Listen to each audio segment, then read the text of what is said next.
Jagan versus బాబు ఇద్దరు ఇద్దరే. అవును, విజయం ఎవరో ఒకరినే వరిస్తుంది.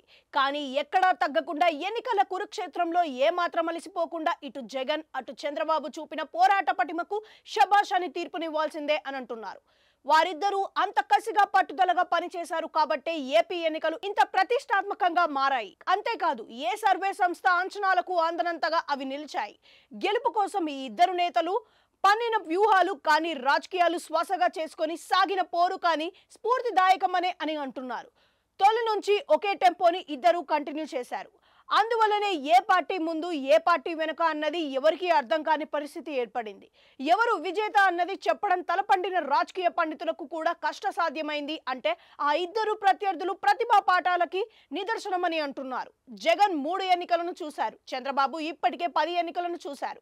7.5 వయసులో బాబు తాను నవయువకుడినే అని ముందు నిలిచి శ్రేణులను కదిలించారు. బాబు వంటి రాజకీయ ఉద్దండకు అవతల పక్కన ఉన్నా అంతే ధీటుగా అదే ధైర్యంతో తలపడిన సాహసం జగన్.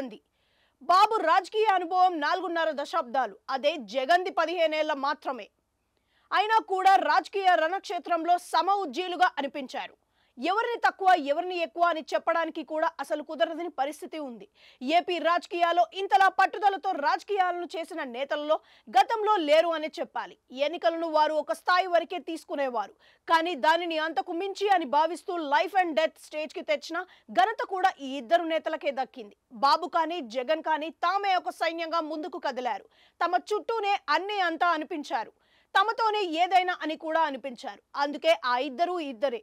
ఈ ఇద్దరిలో ఏ ఒక్కరు గెలిచి విజేత కావచ్చు.